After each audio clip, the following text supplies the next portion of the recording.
ஏண்டி கமலா, இத வந்துட்டேங்க. சாப்பாட்டுல பல்லி கிள்ளி விழுந்துச்சா என்ன? ஐயோ, என்ன சொல்றீங்க?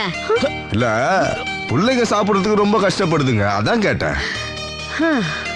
அப்பா, ஒரு நிமிஷம் நான் பயந்தே போயிட்டேங்க. பசங்களா, எலும்பு கடிச்சா ஒரு பிசுறு கூட மிஞ்ச கூடாது. அப்படி சாப்பிட்டுதான் இந்த வயசுலயே நான் இப்படி இருக்கேன். இருங்க இருங்க, இன்னும் கொஞ்சம் எலும்பு எடுத்துட்டு வரேன்.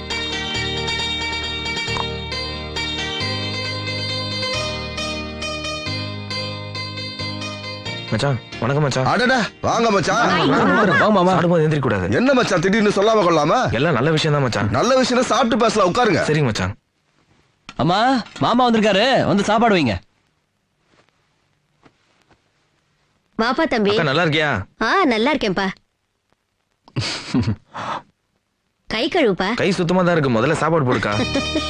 அப்பா சொல்லும் போது கஷ்டமா இருந்தது இல்ல, இப்ப மாமா சாப்பிடுவாரு பாருங்க. தட்டை தவிர ஒரு எதுவுமே மிச்சம் இருக்காது. அப்படி சாப்பிட்டதுனாலதான் மாமா உடம்பு வயிறம் பாஞ்ச மாதிரி இருக்கு இல்ல மாமா? அட சும்மா இருங்க மாப்ள. அந்த காலத்துல வீட்டுல இருக்கவங்க சாப்பிடறதுக்கே ஒரு கடை வெட்டுவோம். இப்ப எங்க விருந்தாளிங்க வந்தாவே கடையில போய் வாங்க வேண்டியதா இருக்கு. காலம் மாறி போச்சு மாப்ள. அப்படிலாம் நினைச்சு கொஞ்சமா சாப்பிடாதீங்க மச்சான். நம்ம வீட்டு கடை நல்லா இருக்க, ஒரு கட்டு கட்டுங்க. சரிங்க மச்சான். நல்லா சாப்பிடுப்பா. போடுக்கா, போடு. இல்லன்னா உங்க மாமா என்ன திட்டுவாரு. சரிக்கா.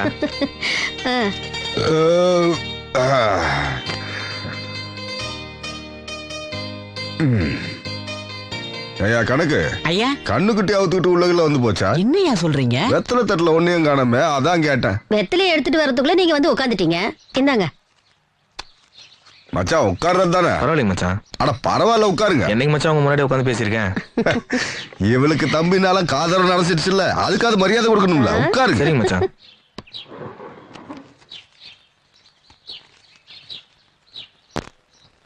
ஏதோ சந்தோஷமான விஷயம் சொன்னீங்களே மச்சான்.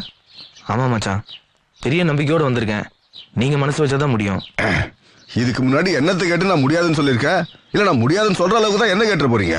மச்சான், நம்ம ஊருக்கார பையன் ஒருத்தன் நல்லா படிச்சுட்டு வெளிநாட்டுல டாக்டரா இருக்கான். பிறந்த ஊரையும் சொந்த பந்தங்களையும் மறந்துட்டு பணத்துக்காக போயிட்டானாக்கும். நான் அப்படி சொல்ல வரல மச்சான். அவன் எங்க இருந்தாலும் கல்யாணம் பண்ணிக்க நம்ம உறவுக்கார பொண்ணு தான் வேணுங்கிறான் மச்சான். அட்ராசக்க, அவ்வளவு அதிர்ஷ்டக்கார பொண்ணு நம்ம உறவுல எங்கயா இருக்கு? அக்கா பொண்ணு கவிதாவை விட்டா வேற யாருக்கு இருக்கும்?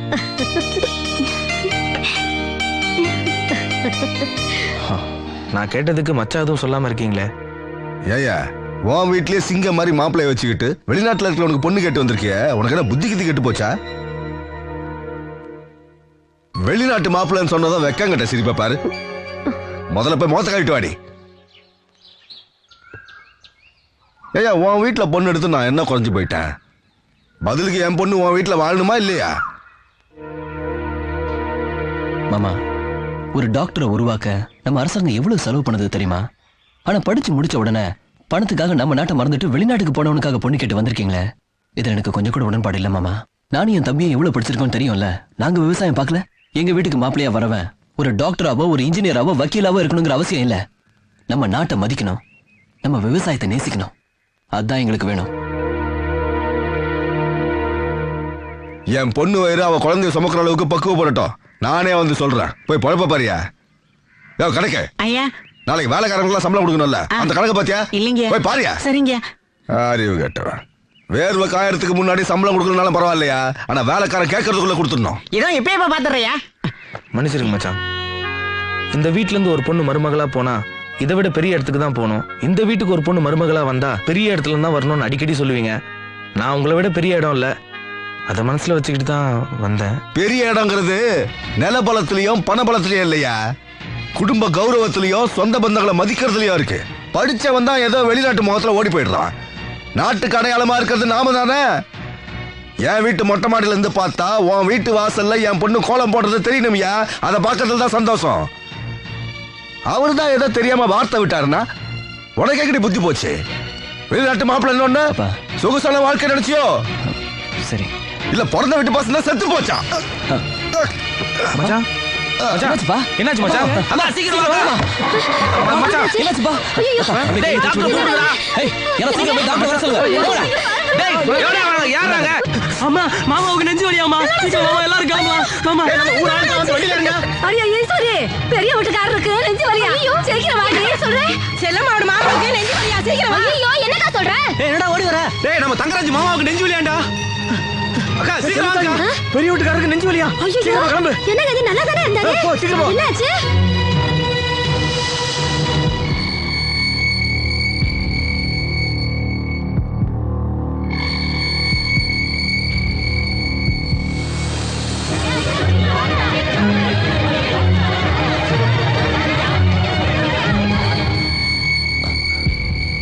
டாக்டர் பயமா இருக்கு டாக்டர்.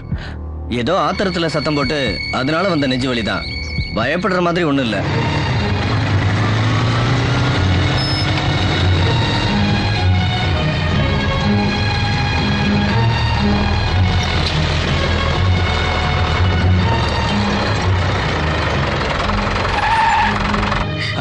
பாத்து பாருங்க மச்சான். அப்பா இப்ப எப்படி பாரு. ஐயோ என்னாச்சு மானதிக்கு பாயோட மேல ரொம்ப படபடலாய் போச்சு எனக்கு கை ஒண்ணு காலு ஒண்ணு அத்தை, ஒண்ணும் இல்ல அத்தை. பயப்படுற மாதிரி ஒண்ணும் இல்ல. அழாதீங்க. ஒண்ணும் இல்ல அப்பாவுக்கு ஒண்ணும் இல்ல, சத்தம் போடாதீங்க. பாத்தியா மச்சான், எனக்கு நெஞ்சு வலின்னதும் ஊரே திரண்டு வந்திருக்கு பாரு. சொந்தம்னா இதுதாயா சொந்தம், பாசம்னா இதுதாயா பாசம், உறவுன்னா இப்படித்தாயா இருக்கணும். இளங்கோ அப்பா இருக்கிறதுலயே பெரிய கடவா வெட்டி எல்லாருக்கும் விருந்துக்கு ஏற்பாடு பண்ணுப்பா. சரிங்கப்பா. அக்கா மச்சானுக்கு திருஷ்டி போட்டு போச்சு, முதல்ல கோயிலுக்கு போயிட்டு ஒரு அர்ச்சனை பண்ணிட்டு வந்துருவோம். புகழேந்தி நம்ம குருக்கள்கிட்ட சொல்லி பூஜைக்கு ஏற்பாடு பண்ண சொல்லுப்பா. சரிங்கம்மா.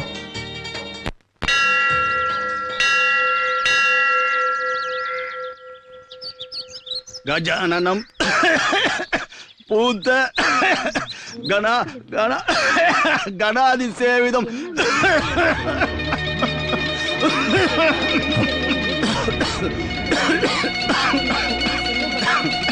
கவித சம்போ பலசார பச்சிதம். யோ குருக்கள், என்னைய அபசகன மாட்டோம். மன்னிச்சுக்கோங்க, தோப்பனாருக்கு உடம்பு சரியில்லை. கஜானனம் பூத்த கணாதி சேவிதம் கபித சம்பு பலசார பக்ஷதம் உமாஷித ஷோகா விநாச காரணம் நமாமி விக்னேஸ்வர பாத பங்கஜம்.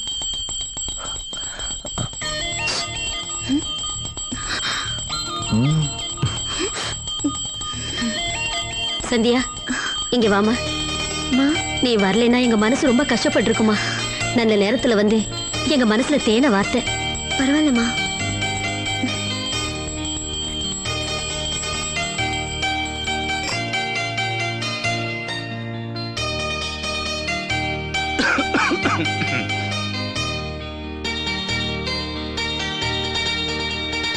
எனக்கு என்னன்னே தெரியல, திடீர்னு உடம்பு முடியாம போயிடுச்சு. பெரியவா என்ன கோச்சுக்கப்படாது. பரவாயில்ல விடுங்க குருக்கள், உங்க பொண்ணு நல்ல மந்திரம் சொன்னா என் ஆசீர்வாதம் எப்பவும் அவளுக்கு இருக்கும்.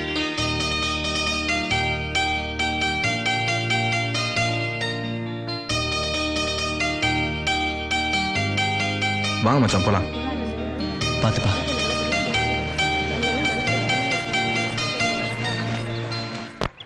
ஆயிரத்தி 336. யாரு?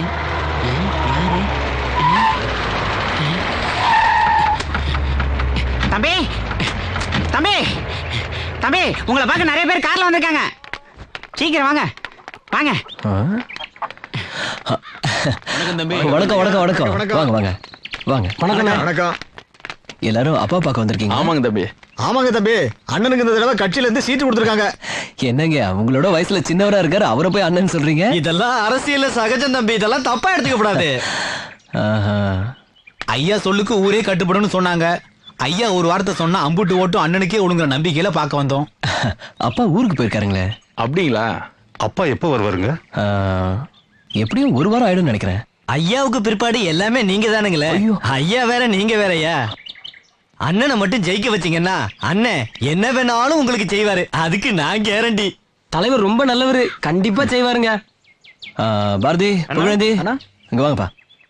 எல்லாரையும் அழைச்சிட்டு போய் சாப்பிட வைங்க. வாங்க எல்லாரும் சாப்பிட. ரொம்ப சந்தோஷம் தம்பி. முதல்ல போய் சாப்பிட்டு வாங்க. ஐயா சாப்பிட சொல்லிட்டாருல, ஐயா ஆதரவு நமக்கு தான். கண்டிப்பா நம்ம ஜெயிச்சிருவோம். வாங்க சந்தோஷமா சாப்பிடலாம். தெரியாம வைங்க. சாப்பிட்டு வாங்க போங்க.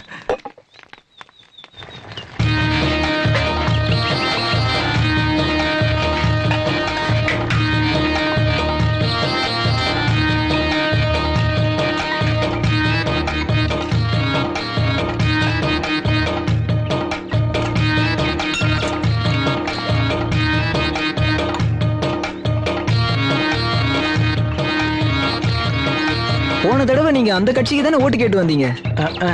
அந்த கட்சியில மரியாதை இல்லைன்னு தானே இந்த கட்சிக்கு வந்தேன். நீங்க வேற ஏன்பா மானத்தை வாங்குறீங்க? இந்த கட்சியில மட்டும் உங்களுக்கு என்ன தலைவர் பதவியா கிடைச்சிருக்கு? எந்த கட்சிக்கு போனாலும் சரி அந்த கட்சியோட கொள்கைக்கு நீங்க கட்டுப்பட்டு தான் நடக்கணும். அப்படி ஒத்து வரலன்னா அரசியலை விட்டுட்டு வேற ஏதாவது உருப்படியான வேலை செய்யணும். இப்படி கட்சிக்கு கட்சி தாவிட்டு இருந்தா உங்க கொள்கை தான் என்ன? கட்சி தவறு தான் உங்க கொள்கையா? சரி, வெக்கப்படாம இருந்து சாப்பிட்டு போங்க. இதுக்கெல்லாம் வெக்கப்பட்டாக்க அரசியல் பண்ண முடியுமாப்பா? இப்படி ஓசி சாப்பாடு சாப்பிடுறதுக்குன்னு கார் எடுத்துட்டு கிளம்பி வந்துட்டானுங்க. சாப்பிட்டு விடுங்க கணக்கு. வாங்கண்ணே. சாப்பாடு பிரமாதம் தம்பி. ஆமா தம்பி. எல்லாம் திருப்தியா சாப்பிட்டீங்களா? உட்காருங்க. ரொம்ப திருப்தியா இருந்துச்சு தம்பி. உட்காருங்க. சரிங்க தம்பி. உங்கள் பேர் ஆதரவை எதிர்பார்த்து வந்தோம். பெரும் விருந்தே கொடுத்து விட்டீர்கள். இதிலிருந்து அண்ணன் வெற்றி உறுதியாகி விட்டது. மன்னிக்க வேண்டும் ஐயா, இது உங்கள் அரசியல் மேடை அல்ல, எங்கள் ஐயா வீடு. மனதில் வைத்துக் கொள்ளுங்கள். ஐயா கணக்கு பிள்ளையா, ரொம்ப தமாஷா பேசுறீங்க. உங்களுக்கு நல்ல ஒரு எதிர்காலமே இருக்கு. நன்றி. அப்பாவை தேடி இவ்வளவு தூரம் வந்திருக்கீங்க. எல்லாரும் சாப்பிடாம போக கூடாதுன்னு தான் முதல்ல சாப்பிட வச்சேன். உங்களுக்கு ஒண்ணு சொல்றேன். நீங்க நினைக்கிற மாதிரி நாங்க சொன்னா எல்லாரும் கேட்பாங்க தான். அத்தனை பேரையும் ஓட்டு போட வைக்க வேண்டியது என் பொறுப்பு. ரொம்ப சந்தோஷம். ஆனா இன்னாருக்கு தான் ஓட்டு போடணுங்கிறத நான் சொல்ல மாட்டேன். என்ன இப்படி கவுத்துட்டாரு? என்ன பாரதி, நான் சொல்றது சரிதானே? ஆமாண்ணே. ஏன்னா ஒரு ஜனநாயக நாட்டுல தான் விருப்பத்துக்கு ஓட்டு போடுற உரிமை கூட இல்லைன்னா ஒரு மனுஷனுக்கு வேற என்னதான் சுதந்திரம் இருக்க போகுது? தயவு செஞ்சு நீங்க என்ன மன்னிக்கணும். அவங்க சுதந்திரத்துல நான் தலையிட மாட்டேன். என்னண்ணே சாப்பாடு போட்டு கண்ணத்துல அடிச்ச மாதிரி பேசுறாரு? உங்களுக்கு கோபம் வரலையா? அட போயா, போற இடத்துல எல்லாம் பொம்பளைங்க ஆரத்தி எடுத்து குங்குமம் வச்சு வரவேற்பு கொடுக்குறாங்க. ஆம்பளைங்க தண்ணி அடிக்க காசு வாங்கிட்டு எனக்கு தான் ஓட்டுங்கிறாங்க. எனக்கு மட்டும் தான் இப்படி செய்யறாங்கன்னா என்ன எதிர்த்து நிக்கிறவனுக்கு அதே தான் செய்யறாங்க. இதெல்லாம் பார்க்கும்போது தம்பி ஒருத்தர் தான் உள்ளதை உள்ளபடி சொல்றாரு. தம்பி உங்களை ஒண்ணு கேட்டா தப்பா நினைக்க மாட்டீங்களே? கேளுங்க. ஒருவேளை நான் எலெக்ஷன்ல தோத்துட்டேன்னா ஐயா கிட்ட சொல்லி நம்ம பண்ணையிலே ஒரு வேலை வாங்கி கொடுத்துருங்க. கடைசி வரைக்கும் உங்களை மாதிரி நல்லவனாவே இருந்துட்டு போயிடுறேன். மானத்தை வாங்கிட்டு இருப்போம். உங்களை மாதிரி மனசாட்சி இருக்கிறவங்க தான் அரசியலுக்கு வரணும். நான் ஒண்ணு சொல்றேன், கேக்குறீங்களா? சொல்லுங்க தம்பி, கேக்குறேன். ஒருவேளை நீங்க ஜெயிச்சிட்டீங்கன்னா எதிர்கட்சிக்காரங்க குறை சொல்லாத மாதிரி நடந்துக்கங்க. அதையும் மீறி சுட்டி காட்டிட்டாங்கன்னா அதை உடனே சரி பண்ணிடுங்க. நாடும் நல்லா இருக்கும், மக்கள் மத்தியில உங்களுக்கு நல்ல பேரும் கிடைக்கும். சரிங்க தம்பி. அண்ணே நீங்க நல்லவரா இருங்க, வேண்டாம்னு சொல்லல. அதுக்காக பெரியவர்கிட்ட வேலைக்கு சேர்றேன்னு சொன்னதுல அரசியல் நாகரிகமே செத்து போயிருச்சுண்ணே. அட போயா, 15 நாளைக்கு முன்னாடி நீ எனக்கு எதிராக ஓட்டு கட்டுக்கிட்டு இருந்த. இப்ப ஏன் கூட சேர்ந்துட்ட?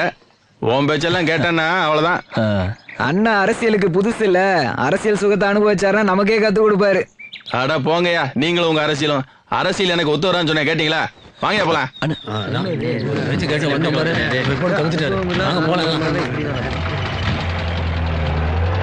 என்னமாமா என்ன காட்டுக்குள்ள கூப்பிட்டு சுத்திக்கிட்டு இருக்க? அம்மா, நீ படிச்ச படிப்புக்கு கொஞ்சம் கலெக்டர் ஆஃபீஸ் விட்டு போ. ஏய், சுவாசியாரன் சொன்ன மாதிரி உனக்கு ஒரு நல்ல பொண்ணு மாட்டிட்டல. என்னமாமா சொல்ற? ஏய், அங்க பாரு. நல்ல பாருடா, ஆசை தீர பாருடா. ஏய், கலர் கலரா இருக்காளுவலே, சூப்பர் மாமா. ஏய், இந்த ரெண்டு பார்த்தா எனக்கு ஆசை இருக்குல்ல. பார்க்க வந்தது எனக்கு. யாரையா நீங்க? பொம்பளைங்க தனியா வேலை செய்யற இடத்துல எந்த ஊர் உங்களுக்கு? எங்களுக்கு பக்கத்து ஊர் தான். சுவாசிக்காரன் 36 வயசுல இவனுக்கு ஒரு பொண்ணு பார்க்க சொன்னோம்.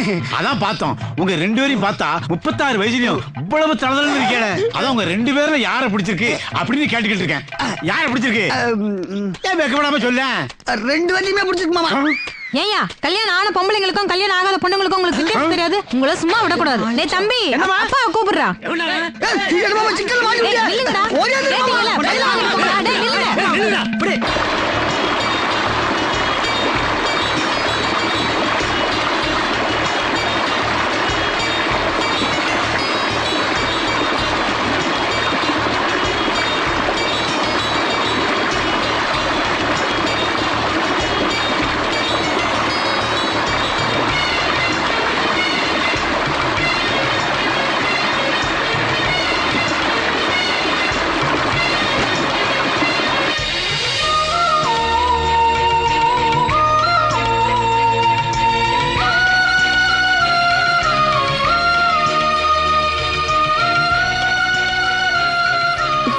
சந்தியா, சந்தியா ஒரு நிமிஷம். சந்தியா ஓடாத. அப்பா, அவன் பொண்ணை பார்த்துட்டு போனாங்களே, என்னாச்சு? 2 நாள் கழிச்சு தகவல் சொல்றேன்னு இருக்காங்கப்பா. அப்படியா? பாத்துற போறாங்களே.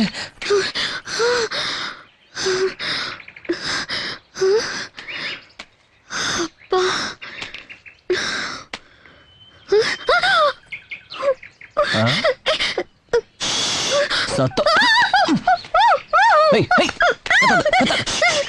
சத்தம் போட்டு கொன்னுடுவேன். நீ என்ன கத்துனாலும் யாரும் இங்க வரப்போறது இல்ல. ஒரு நிமிஷம் நான் சொல்றது கல்லு. இந்த குளத்துல யாராவது என்ன பார்த்தா பரவாயில்ல. என் மனசுக்குள்ளே வச்சுட்டு அவஸ்தைப்பட முடியல. வெளியே சொல்லாம இருந்தா பைத்தியமே பிடிச்சிடும் போல இருக்கு. அது பரவாயில்லையா? சரி, இப்ப என்ன சொல்ல போறேன் சொல்லுங்க. இங்க பாரு, காதலை பத்தி நீ என்ன நினைக்கிற? ஐயோ, அனுபவம் இல்லாத விஷயத்தை பத்தி அபிப்பிராயம் கேட்டா என்ன சொல்ல முடியும்? இல்ல சந்தியா, காதலை பத்தி ஒவ்வொருத்தர் மனசுக்குள்ளேயும் ஒரு அபிப்பிராயம் இருக்கும். இல்லன்னு சொன்னா அது போய் தான். சரி, பொய்யாவே இருக்கட்டும். இப்படி சொல்லிட்டு போனா எப்படி சந்தியா? வேற என்ன சொல்லணும்னு நினைக்கிறேன்? காதலை பத்தி ஒரு டாக்டர் கிட்ட கேட்டோம்னா அது ஒரு சாதாரண நோய், ஆனா அவ்வளவு ஈஸியா குணப்படுத்த முடியாதுன்னு பாரு. இதே ஒரு வக்கீல் கிட்ட கேட்டோம்னா இது ஒரு சிக்கலான கேஸ் அப்படின்னு பாரு. இதே ஒரு இன்ஜினியர் கிட்ட கேட்டோம்னா இதுக்கு பிளான் போடுறதே ரொம்ப கஷ்டம், ஒரு சின்ன தப்பு நடந்துட்டா கூட எல்லாமே வேஸ்ட் அப்படின்னு பாரு. ஆனா என்னை பொறுத்த வரைக்கும் காதல்னா உயிர்னு நினைக்கிறேன். அந்த உயிர் நீதான் நினைக்கிறேன். உங்களுக்கு ஒரு விஷயம் தெரியுமா? இது எங்க இருக்குன்னு கேட்டா 1ஆம் கிளாஸ் படிக்கிற பையன் கூட எங்க இருக்குன்னு கை வச்சு காட்டுவான். ஆனா மனசு எங்க இருக்குன்னு கேட்டா சைக்காலஜி படிச்சவளுக்கு கூட தெரியாது. ஏன் தெரியுமா? தாகத்தோட இருக்கிறவா மனசு தண்ணி மேல இருக்கும், பசியோட இருக்கிறவா மனசு சாப்பாட்டு மேல இருக்கும், வெயில்ல வாடுறவா மனசு நிழல் மேல இருக்கும், குளிர்ல நடுங்குறவா மனசு நெருப்பு மேல இருக்கும். ஆனா என் மனசு எங்க இருக்கு தெரியுமா?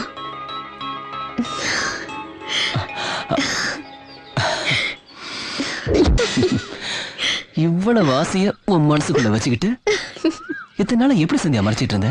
எப்படின்னா உங்க குடும்பத்தை பத்தி தெரிஞ்சிருந்தோம் உங்க மேல ஆசைப்பட முடியுமா? இப்ப மட்டும் எப்படி? அவ்வளோ பெரிய இடத்துல இருந்துட்டு அந்தஸ்து பார்க்காம என் மேல பிரியப்படுறேளே, உங்க சந்தோஷத்துக்காக தான். என்ன பேச்சையே காணும்? நீ மனசு விட்டு பேச மாட்டியான்னு மனசுக்குள்ளேயே எங்க இருக்க. இப்பதானே நீ பேச ஆரம்பிச்சிருக்க. நிறைய பேசு, கேட்டுக்கிட்டே இருக்க. இனிமே மனசுக்குள்ள வச்சுட்டு கஷ்டப்பட வேண்டாம். என் நினைப்பு வரும்போதெல்லாம் தைரியமா பேசலாம்.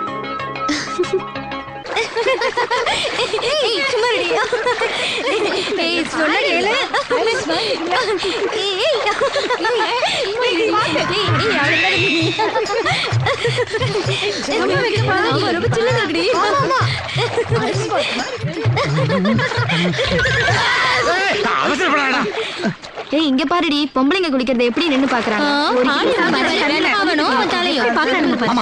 எனக்கு ஒரு யோசனை. 36 வயசு பொண்ணு தானே எனக்கு கட்டணும் சொன்னேன். 18 வயசுல 2 பொண்ணை கட்டிட்டா. இவ்வளவு அறிவு உனக்கு எங்க இருந்துடா வந்தது? இப்பதான் உன்னை மருமகன்னு சொல்றதுக்கு ஆசையா இருக்கு. போலாம். மாமா மருமகனே, இப்பதான் எனக்கு கண்ணா பின்னான்னு நேரம் ஒர்க் அவுட் ஆக ஆரம்பிச்சிருக்கு. சரி, இந்த முன்னாடி போற 2 சவத்தை பண்ணி என்ன கட்டி வச்சு பின்னால மருமகன் பிடிக்கலாங்க. என்ன சொட்ட, என்ன பார்வை வேண்டி இருக்கு? அது ஒண்ணு இல்ல, என் மருமகனுக்கு 18 வயசுல 2 பொண்ணு பாத்துட்டு இருக்கோம். அதுக்கு உங்களை யாராவது பொருத்தமா இருக்குமா அப்படின்னு பின்னால பாத்துட்டு இருக்கோம். இல்லடா மண்டையில எண்ணெயே தடவை சப்பாத்தி போடலாம் போல இருக்கு. இந்த மண்டைக்கு 18 வயசுல பொண்ணு கேக்குதா? என்னமோ உனக்கு 6 அடி நீளத்துல முடி இருக்க மாதிரி எண்ணி பாக்க. அவன் சொல்லு ஒளிதான்டா. என்னவா? ஒழுங்கா ஓடி போயிடுங்க, இல்ல அடிக்கிற அடியில மிச்சம் இருக்கிற முடியும் கொட்டி போயிடும். உனக்கு பிடிக்கலன்னா விடாதா? ஏமா 18 உங்கள யாருக்காவது என்ன பிடிச்சிருக்கா? கொஞ்சம் இங்க வாங்க. பிடிச்சிருக்கு போல இருக்கு. இதுக்குனே அலையறானுங்க. இனிமே பொம்பளைங்க பக்கமே தலை வச்சு படுக்க மாட்டானுங்க. அதுங்களுக்கு எங்கடி இருக்கு தலை? எதுக்கு இப்ப என் பின்னாடியே வர? இது வரைக்கும் நீ எனக்கு பொண்ணு பார்த்ததெல்லாம் போதும். இனிமே உன் வழியை நீ பாத்துக்கோ, என் வாழ்க்கையை நானே பாத்துக்கிறேன். என் கண்ணு முன்னாடி நிக்கல, போ போயிரு. என்ன தைரியம் தான் என்னை மதிக்காம பேசுவான். ஏடா எழுதி வச்சுக்கல, இந்த ஜென்மத்துல உனக்கு கல்யாணம் காடா.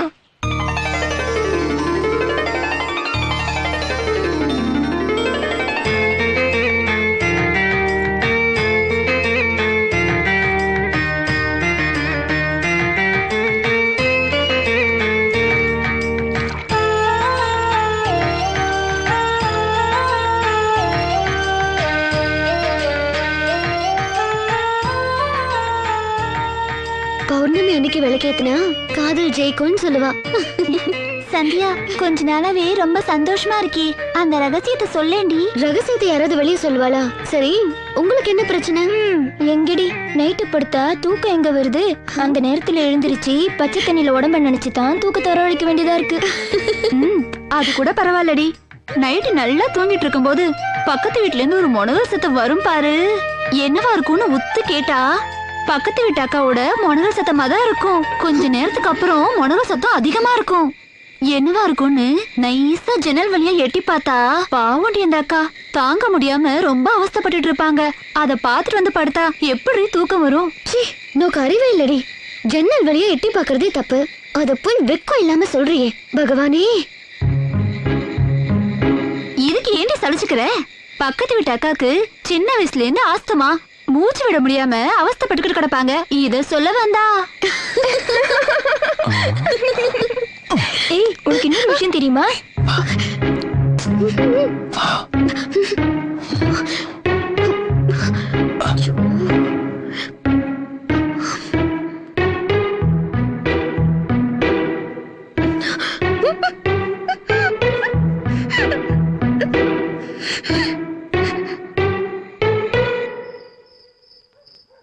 எதுக்காக நீங்க எடுத்துட்டு வந்தேன்?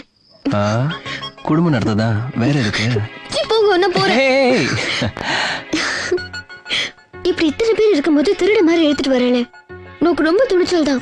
நீ தானே சொன்ன எப்பெல்லாம் ஏன் நினைப்பு வருதோ அப்பெல்லாம் பேசலான்னு. இப்போ நினைப்பு வந்துருச்சு. சரி பேசியாச்சா?